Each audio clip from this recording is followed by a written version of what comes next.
My purpose in life is to observe and report. And under strict observation of the world around me, I've determined that I have some concerns with the future of humanity. In my past discussion about the heads of the departments being in more control of humanity than the current CEO himself, I talked about a few departments that I had disagreements with. I did not discuss how I would address those department heads and what would need to be done to have them change their policies and procedures in their current departments. In this lecture and talk, I will address those departments directly. There are three currently that I have observed and declared to be problematic to humanity. See, not all partnerships and agreements that a person enters into are always in the best interest of the company. Sometimes these agreements and partnerships are made during turmoil and chaos. The newly appointed head of the department may have threatened the CEO's position, so a deal was made to allow the Thetan to be in control of that department. The CEO never likes to terminate his or her agreements when under contract, so mankind is subjected to the department head's reality and intervention. Sometimes a Thetan or being has a technology that they are using on a frequency, and that frequency becomes the department in which they oversee. See, there are billions of frequencies in this universe. All of the frequencies are there at the human being's disposal to help and assist him with survival. I could name a couple of frequencies that are currently dormant. They aren't in use and have no current overseer. One of them would be freedom.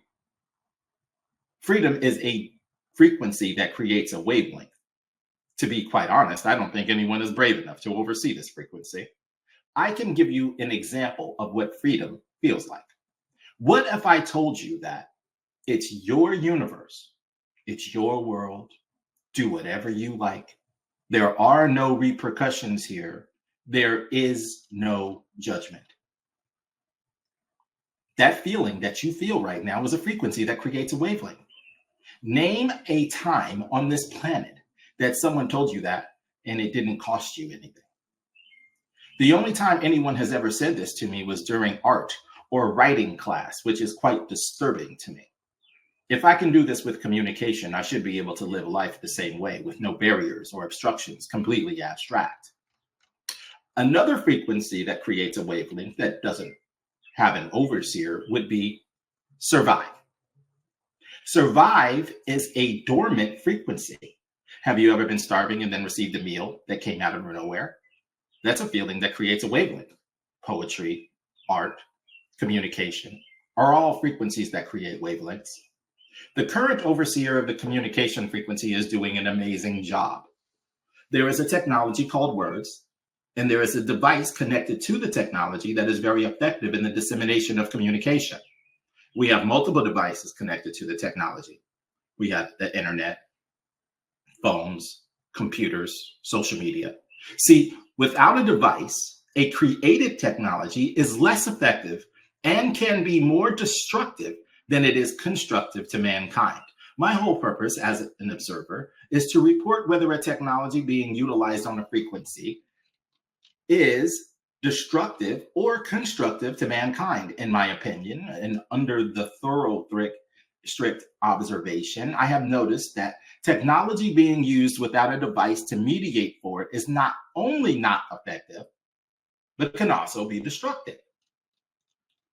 There is a thing that warrants a small degree of concern associated with communication. It lies in my observation of the amalgamation of two frequencies utilizing the same device. I have noticed that this usually causes a problem for man. Historically, this has been an issue. I can foresee communication partnering up with the intelligence frequency and utilizing the same device. This can cause a major problem if mankind considers intelligence to be a source. See, intelligence operates alongside knowledge, wisdom, and truth. All of these create the same frequency and wavelength as intelligence. If someone managed somehow to put false data on the communication line and stated that it came from the source, this could be problematic. But I am not here to speculate on something that could happen. My job is to observe and report on what is currently happening with mankind and the usage of specific technologies being used in this current lifespan, not to prevent provide preventative measures that constitute alarm. An example of a technology on a frequency that utilizes two frequencies with one device would be time. It works in tandem with another frequency that creates a wavelength called production. Time is not totally and completely destructive, but it is problematic and manipulative. It's borderline destructive, teetering on the band's misuse.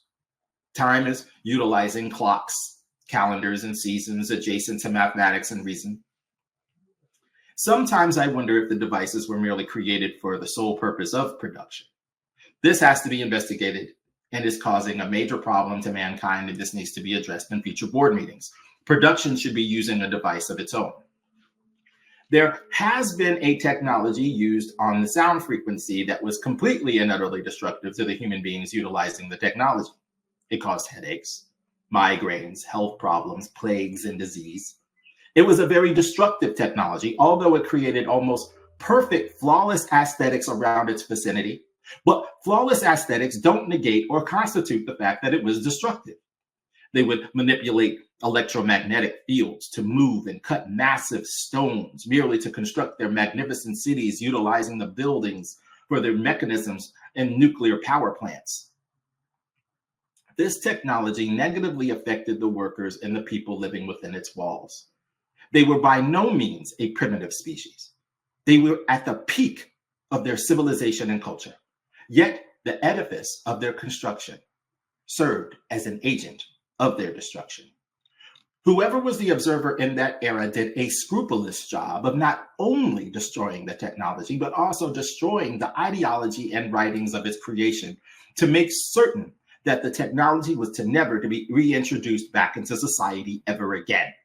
He even eloquently and subtly added a barrier to the sound frequency, which was an ingenious and masterful design to his masterpiece. He was a hero to mankind. If you ever get a chance to meet this observer and reporter, you should thank him. People's eyes were bulging from their sockets. People were sick in the streets. People were dying from unknown diseases and illnesses. I wrote a report to the heavens. I wrote a report to the spirit world. I sent it by carrier pigeon. I wrote a report on walls and caves. I wrote it on buildings.